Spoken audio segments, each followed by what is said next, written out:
Chapter 3, Tactics for Planning Flawless Events.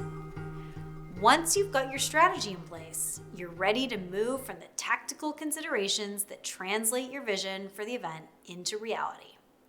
And just as with strategy, there's a lot that goes into this level of planning that isn't obvious for the novice planner. You've got to figure out the right order in which to plan, the roles that your team will take on, and even how to talk with the stakeholders and steer them towards the best decisions for the event. Having a clear tactical approach from the start will save you time, budget, and plenty of headaches and gray hairs down the road. And it all starts with putting first things first. Lesson 1, the order of operations. Big idea, put first things first. You might remember PEDMAs from high school algebra. That's the order of operations you'd use when solving expressions. First, you start with the stuff in the parentheses, then churn through the exponents, and so on. If you did it in the right order, you got the answer right. And if you did it in the wrong order, well, you were probably about as good at math as I was, and the answer rarely came out right. Event planning has its own sort of secret order of operations, and luckily, I'm better at event ops than calculus and C programming. It's not written down anywhere like PEDMA's was, but in this lesson, I'll help you learn how to find it and how to avoid everything ending up like my calculus homework. The tactical stage of event planning is so crucial because it connects all the high-level strategizing that you've done for the event brief and KPIs and so on with the actual on-the-ground details, the tangible end result and culmination of planning coming to fruition. And to do that, you've got to start by questioning everything, and I do mean everything. In the last chapter, I talked about how helpful it can be to imagine yourself in the shoes of an attendee. Now, I want you to do the same exercise and try to identify every part of the event that they'll encounter. Like, what time will they arrive? Do they have to park or are they walking to the venue? What will they be wearing? How will they be feeling and what mood will they be in? Will they be tired, hungry, excited, energetic? What does the venue look like and smell like when they first arrive? That's a helpful way to start the process of getting all the moving parts onto paper, which is crucial for the next step of figuring out which part to plan first. And here's where the order of operations comes in. We can't just start planning an event anywhere. Just like you wouldn't buy all the furniture for a new house before you'd measured and made all the floor plans. We've got to make sure we plan our event in the right sequence. Now, this may seem like a no-brainer, but trust me, when you're getting requests and deadlines hurled at you left and right, it's easy to become more reactive than proactive. Being proactive is our best tactic for putting on incredible events while maintaining our sanity. What do I mean about staying proactive rather than becoming reactive? Suppose an internal stakeholder comes to you and says that they need to add 10 more breakout sessions. Well, rather than just snapping into tactics mode and trying to see if your venue and budget can accommodate this, try pausing and asking why. When you step back and look at the goals for the event, like the ones we identified in the last chapter, perhaps it will become clear to you that you can actually solve the same problem by adding just one extra session to the general session that all attendees attend instead, which could end up being a better experience for your attendees, better for your budget, and save you a lot of headache. Now, you'll be in a great position to explore and propose this since, as a strategic planner, you've already set out your goals, know your attendees' needs, and how to accomplish new requests on time, on budget, and on schedule. I like to think of order of operations working at 3 levels: daily, weekly, and per event. It surprises people when I tell them that I found it helpful to apply an order of operations to my day. I like to batch out a bunch of emails in the morning if I'm expecting a lot of important replies, because that way I get to the top of their inbox in the morning and I'm more likely to get a response the same day. Or know if I need to escalate to a phone call if I still haven't received a response by the time the day ends. The same logic applies to planning out your week. I like to have conversations with creative on Monday or Tuesday so I can get revisions back by midweek when I tend to have meetings with stakeholders. That helps me go into those stakeholder meetings with the latest and greatest and not have to sweat if my agency or designer will be able to turn something around quickly enough. But most importantly, you want to establish upfront the right order of operations for your holistic event planning. What is the very first thing that needs to be accomplished before the next cascade of actions? It's all about looking 3 steps ahead and then working back from your goal. And here's what I often get asked. What comes first? Is it the date, the venue, the budget? And it's a tricky thing to answer because the answer is, it depends. People tend to think, start with your hardest problem first. But that's not actually the approach I suggest. Instead of asking what's hardest, ask yourself, what needs to fall into place first? And what details do we already know or know must happen for the event to work? So start with the first thing, the foundational thing on which you can build the rest of the event. There's no absolutely fixed order of operations. It varies from event to event, but I can give you a rule of thumb. Often, the foundational thing will be your event dates. Lock in the dates, and if it's a physical event, that also means getting the venue, and that will allow you to confirm the capacity for the event, open registration, send out save the dates, build out your planning timeline, get your budget started, and on and on. You usually start with locking in dates and venues, or virtual event platforms, since these book up far in advance. If you're looking for a full property buyout, you often need to look 2 years in advance, so hotels don't have to bump regular guests from rooms to make your event exclusive.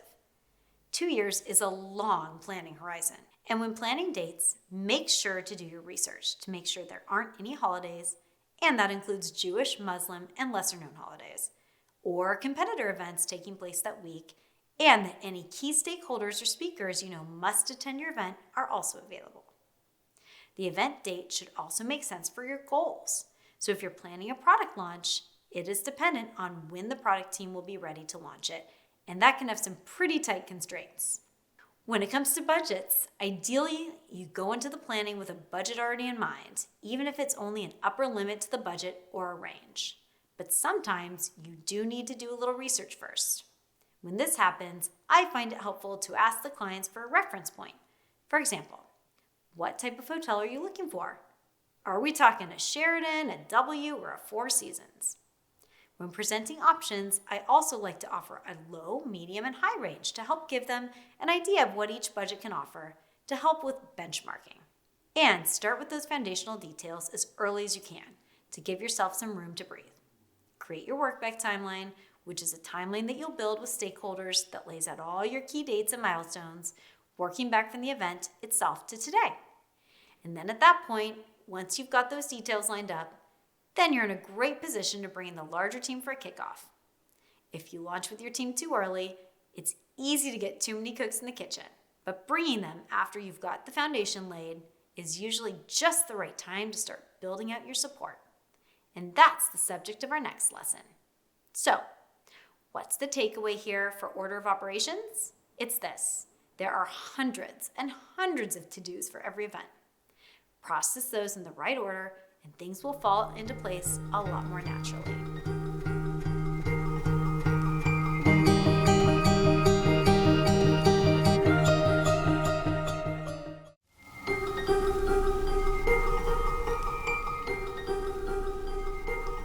Lesson 2. Essential tactical documents. Big idea.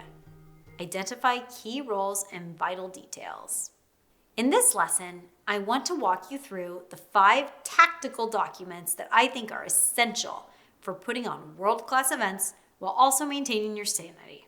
These are a budget, a work-back timeline to help you track those order of operations, a RACI matrix to gain clarity on who your stakeholders are and where the buck stops, a master planning document that keeps track of literally everything, the run a show to know how your event will work down to the second. Now, I can't imagine running an event without these key documents because once you've got them, you and your team will have the tools you need to build a strong foundation that will guide you every step of the way. I can promise that they will instantly start saving you time and money and be your North Star once you start using them. First, the budget. Every event has a budget, and you should use yours as one of your most helpful tools. It should be clear, detailed, And you should reference it often to help inform most decisions you make along the way. While budgets should guide your decision making, it shouldn't dictate everything. So if someone on your team comes to you with an idea that will completely delight your audience, give you brand lift for months and months to follow, but goes over that line in the budget by $1,000, find the extra $1,000. Shift it around from somewhere else. As we'll see in future chapters, there are all sorts of subtle ways to save on your budget, so you can use your budget as a tool and borrow from one bucket to add to another. I'll never forget one of the first events I ever planned at my first job at Manna Allison and Associates, a DMC in San Francisco. The client requested a dance floor for their event at the last minute, and it was going to cost me an extra $10K that I didn't have allocated. So I spoke with the head of my catering company, Dan McCall, and he said, "Gianna, don't worry. I can take care of that stage for you." When I expressed my concern about the cost, he said, "Don't worry. I won't charge you a penny over your current contract. You might just not get as many shrimp on the buffet." And you know what?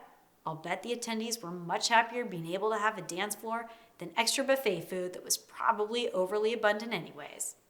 So, always know where you have some fat that can be cut. Bake contingency plans into your budget. And if you do find yourself in a position where you need to reduce budget, consider what is most important for attendees to take away from the experience. Identify the top 3 things you want them to remember. That can help you prioritize which items to devote the most budget to as well. Next, the workback timeline. Think of the workback timeline as a schedule that works in reverse. You start with the end in mind and then work back from that deliverable to see when all the other steps need to happen. Basically, it's a formal, documented version of the planning timeline that also indicates T-6 weeks until your event so you can visualize your planning and deadlines. When creating a workback timeline, I find it really helpful to highlight the break points, which are dates that absolutely can't budge. Say things written into contracts with venues, or registration go-live date.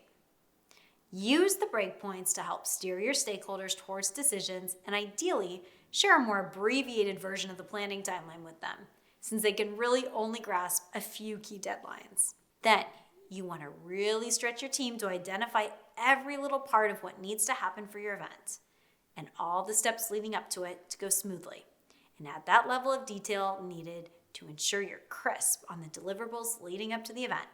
I find it just as helpful to build the actual workback timeline as it is to use it as a guide, because the process of creating it, you will have lots of questions arise that help you gain clarity around details for your event.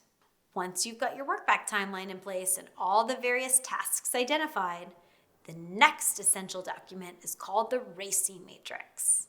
The acronym RACI, R-A-C-I, stands for Responsible, Accountable, Consulted, and Informed. It lays out how all your stakeholders relate to those particular tasks or deliverables. Typically, it uses color coding to show each responsibility level. Now, suppose that you're responsible for one kind of deliverable. Let's say that you're a designer and you're asked to design the master slide deck. If you're responsible for it, that means you're the one who's actually doing the work. You're building the deck itself. Your boss is the one who's accountable for the whole thing. They make the final decisions. But you'll also need to consult with people from marketing and content management to know what goes on the slides. These other teams don't have decision rights over the final outcome, but their insights should be taken very seriously. And last, you'll want to inform other teams throughout the process. When the deck will be done, when it can be found, and so on. The informed category is typically reserved for a client or executive who needs to be given updates on planning as it proceeds, but otherwise don't need to be involved in the process. Responsible, accountable, consulted, and informed. Clarifying these roles up front will help prevent conflicts or confusion down the road. It's also a wonderful resource to use a checklist at various points in the planning process. Who should be consulted about the dates? Who just needs to be informed? It's an easy way to ensure that no communication gets overlooked. The fourth document is what I call a master planning document. Now, I have a confession to make here. Like many of you, I have a thing for a beautiful, well-organized office full of supplies. And one of those office supplies is the humble binder. I used to love binders, just love them.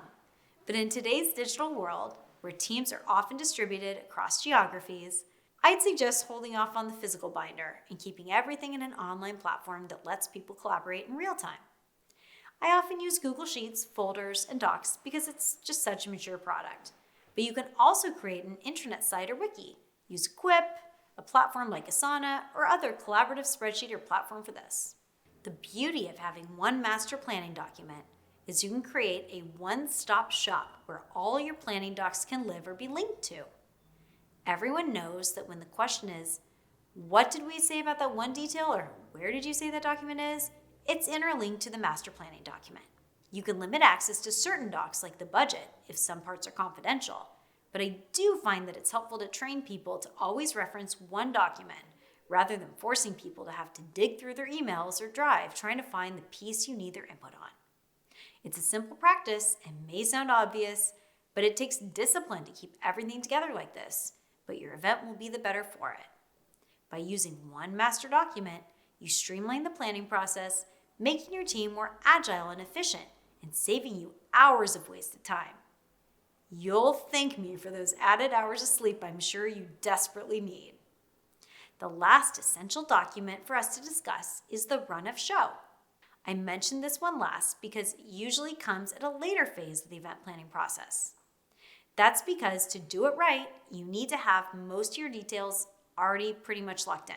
The run of show is very granular and covers every aspect of your event show, minute by minute, and includes everything from the lighting and music playing to what's showing on the screen to what furniture is on stage and what format speakers are presenting in. The run of show helps you visualize your entire event on paper. And if you've never used one of these before, you'll find that the process of building a run of show is just as helpful as using one during the show because it helps you ask questions like, what slide should appear when this speaker walks on stage? Do we move the furniture before or after that panel session? Is there walk-on music for the speakers? What is happening now with the lighting? And here's a tip. Always include the length of each segment, for example, 15 minutes, 30 minutes, and so on, so that if you get delayed or are running ahead of schedule, you know how it'll affect the timing and won't get lost suddenly trying to push all your timing forward 15 minutes. The document also helps your show caller, which is a really useful role for someone on your team.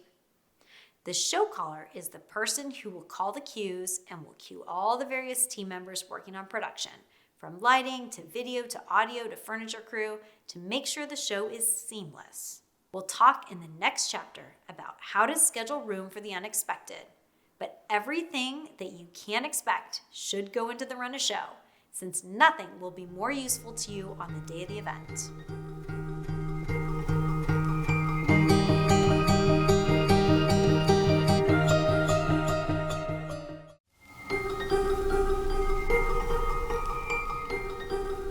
Lesson 3, communication strategies for successful planning. Big idea, keep lines of communication open and clear.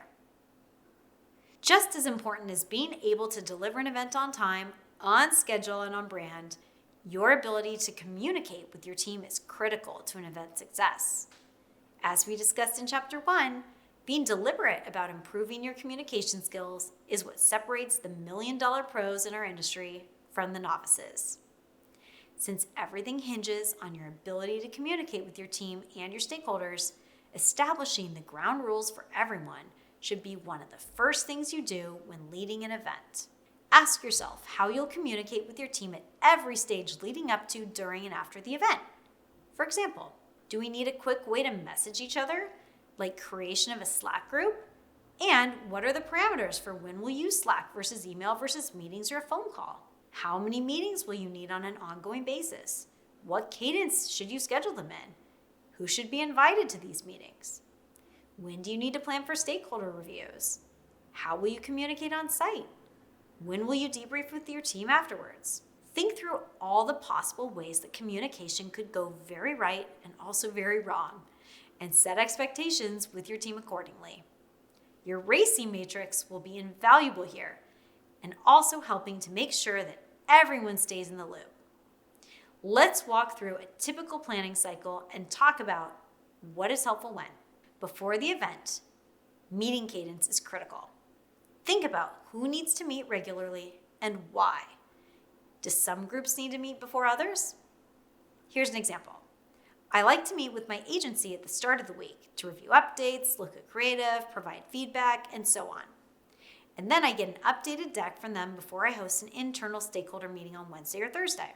Just by ordering my check-ins, I'm able to more effectively get everyone just what they need when they want it. Does every team member need to be in the meeting, or are you wasting people's time? There can be a fine line between making sure information is disseminated and having people sit through hours of meetings when 90% of the content doesn't apply to them. That said, it's helpful to understand the full picture of the event so you can make sure that teams aren't getting siloed. One approach is having one large all-hands meeting maybe once a month, and then keeping weekly meetings to smaller working groups. Reevaluate your meetings regularly. Ask your team what's useful and what isn't. Remember how expensive a large meeting can be in hourly terms, especially if you're having agency team members joining who are billing you hourly. Debrief along the way, before, during, and after the event. I have my team track key learnings and challenges that they encounter. There's no better time to capture these than when they're fresh. There are always learnings during the event planning process. How often do we forget the challenges that we faced and overcame by the time we get to the post-mortem? Everyone's just so happy the event is done. I also have them start a hashtag 2022 or whatever next year is, doc, so we can parking lot any ideas that we love but just can't pull off or don't have the budget or resources for this year. When you're on site, start talking early about how you'll communicate during rehearsal and the event itself. Radios can be very helpful, but if you need to communicate silently, you may need to use phones as well. Group chats can be really useful here too. WhatsApp can help with international groups and so on. Establish early whether people are checking email or Slack or both or neither. There's nothing worse than thinking someone is checking email and realizing that you don't have their phone number and need to contact them for something urgent when you're on site. Post-mortem. After the event, you've got to take the time for a proper debrief. Debrief internally with agencies and also take the time to pull in event statistics, the results of your KPIs, survey data, and even anecdotal data to draw a complete picture of how successful the event was. You also want to take special note of key learnings, successes, and recommendations for changes for the next year. Your notes here will be like gold to you when you're ready to launch next time. And for large events, consider having someone audit it from an unbiased perspective. Or offer to audit an event yourself. I had one very eager agency contact me and ask whether they could attend and audit one of my events in hopes of earning my business the next year. They came, took great notes, and even prepared a detailed report that covered successes and failures and made suggestions for what they'd change if they got the contract. Now, who do you think was my first call when I started planning for the next year? The key here, take all the feedback when you can get it, and make sure to reciprocate when you can.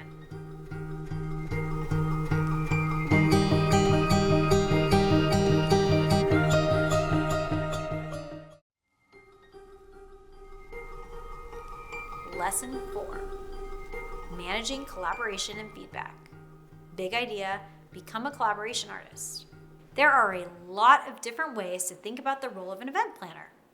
But as my industry colleague and founder of BizBash, David Adler, likes to say, planners should consider themselves collaboration artists. It's your job to connect sometimes hundreds of different human beings, from the broader internal planning team to the caterers, to the waiters, to the event staff, to the speakers, to the AV team, all of them with their own concerns and expertise, and get the whole group focused on creating a magical, unforgettable event.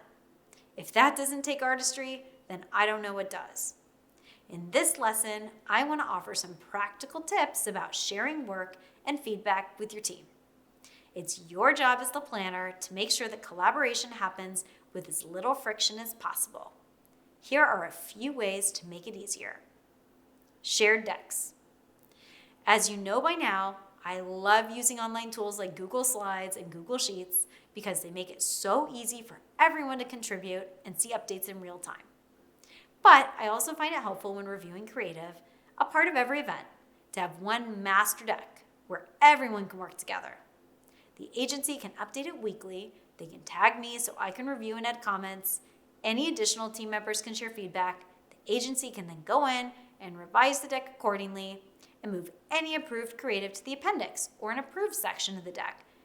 And so the process continues. You may need a second deck, the executive deck, where you only include the key details that execs would want to see.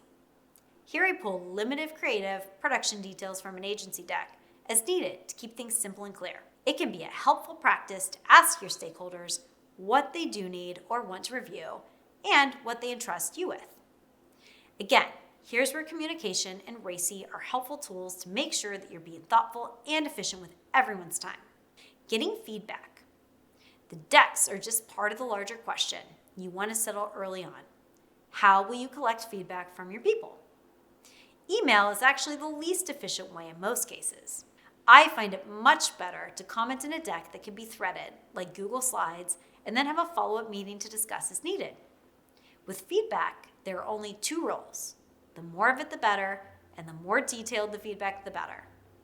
The best feedback also shows an example or reference of how things could be improved. Otherwise, it's a stab in the dark. If you love something that you've done or seen or used somewhere, take a screenshot or assemble a vision board and share it with the agency. If your client has a very specific vision of what they're looking for, ask if they can put together something similar. Many of them will have already sharpened their curation skills on Pinterest or Instagram, and now is their chance to put it to use. This is also great information to include in the event brief we discussed in Chapter 2. There's an art to giving feedback to creative teams and agencies. Sometimes you want them to have full creative liberty, and sometimes you want to give them some constraints. I often like to start by giving them totally free rein to see what they come back with. Often they'll surprise me with something I love and never would have thought of. If they don't, and if they're too far off brand or off my vision, then I give them more prescriptive feedback. They often really appreciate this kind of tailored approach. In the end, you should give feedback using the same approach that they joke about in Chicago for voting in elections. Do it early and do it often.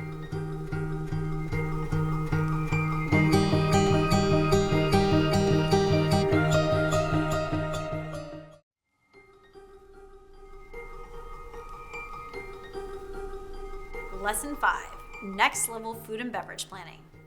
Big idea, don't be basic. I'll never forget what my boss at my first event planning agency told me about what it took to be a good event planner. I was sitting in his office and we were reviewing a proposal that I'd prepared based on the request of the sales lead. And while they were okay, they were a little generic.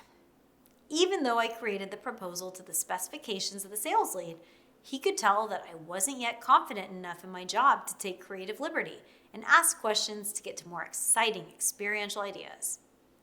Never forget, he told me, you're not an order taker. Planning the event means more than taking orders. You are a creative strategist who takes in feedback and then steers the event in the best direction for the client, the attendees, and the brand. And that isn't always just doing what the salesperson tells you to do. His advice has stuck with me ever since, and I want to recommend the same to you. Never forget that your job extends far beyond just taking orders. And nowhere is that clearer than with food and beverage planning. Food and beverage planning, otherwise known as F&B, is an art in and of itself. The pros know how to use some tactics we'll discuss in this lesson to up-level F&B to be more unique, creative, and one of the most delightful aspects of your event. We've all got to eat, don't we? Why not have fun while doing it?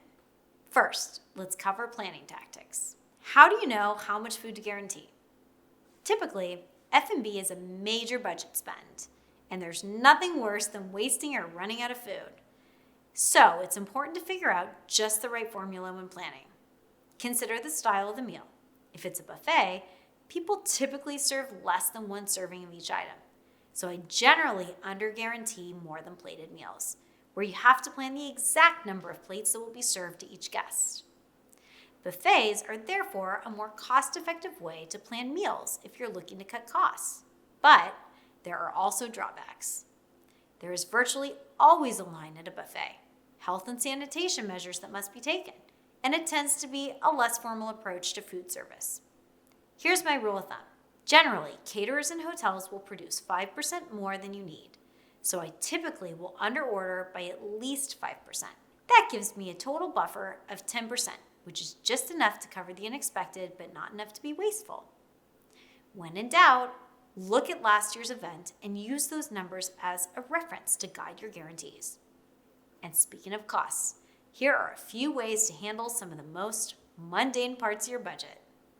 First, don't forget to account for crew and staff meals. Your people need to eat too. These can add up really fast, but many hotels and caterers will offer you a crew rate for meals if you ask for it. If these are still high, ask if you can bring in your own crew meals. Order pizza, bring in food trucks, and so on.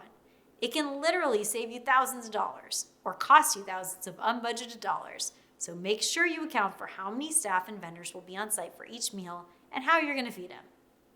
For everyone, whenever possible, skip the soda cans and bottled water, and instead source cool, eco-friendly water bottles as swag, and use bubblers for iced tea or spa water, which can be beautifully rainbow-colored from added fruit and herbs. You can save thousands this way.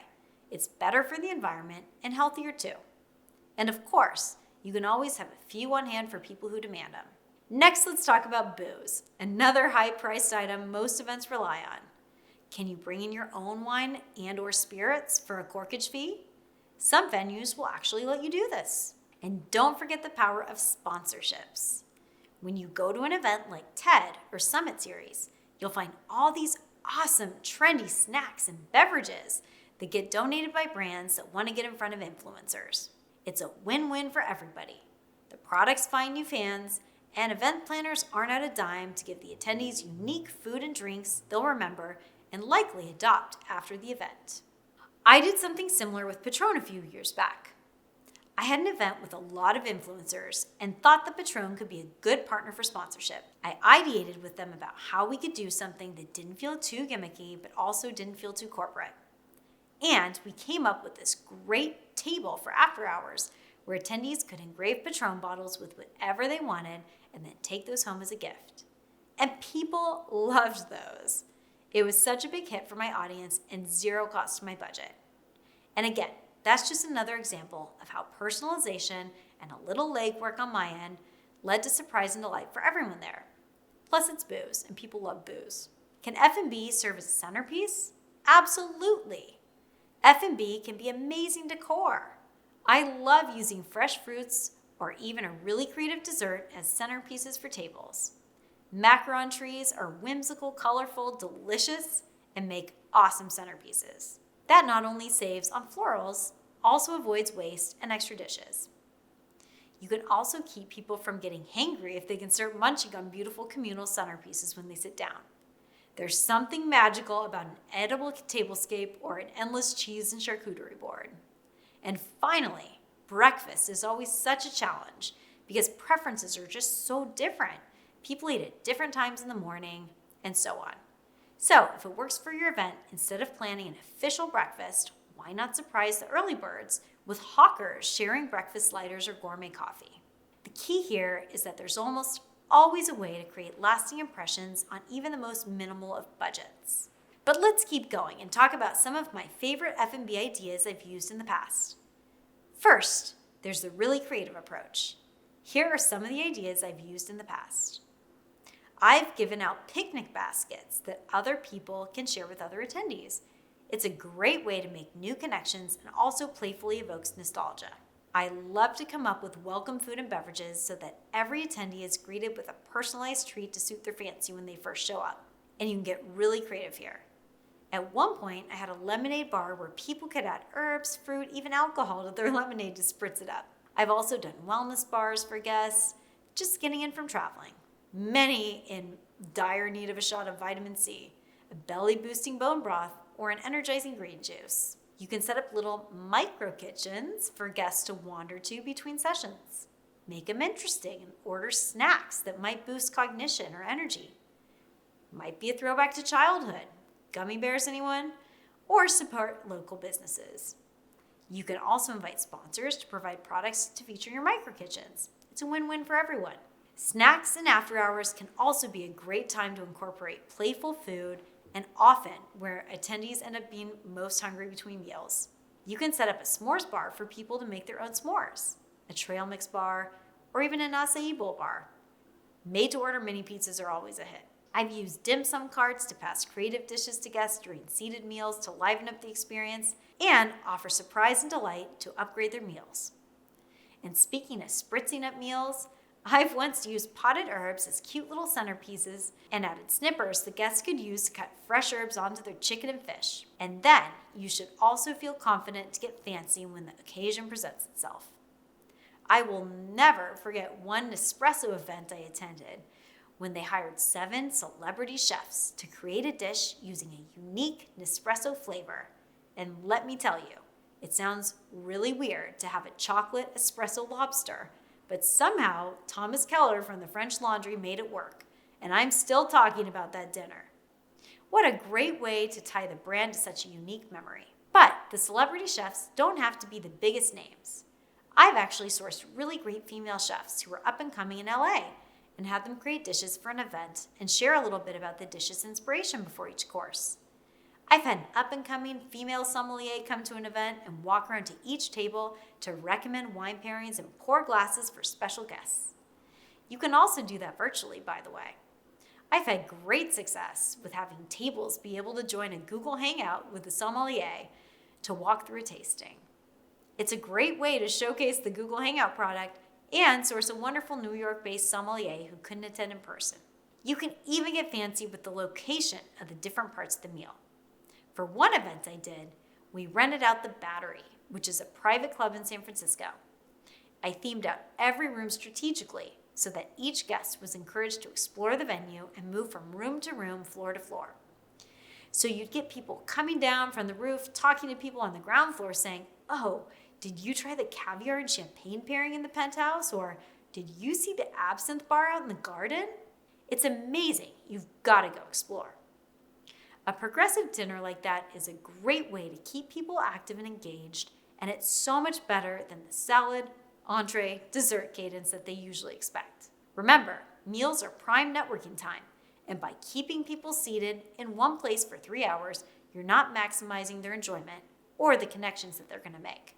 So as you can see, there is so much room to get creative with F&B. Food and drink are basic human needs, but there's no reason that your event's F&B should be basic too.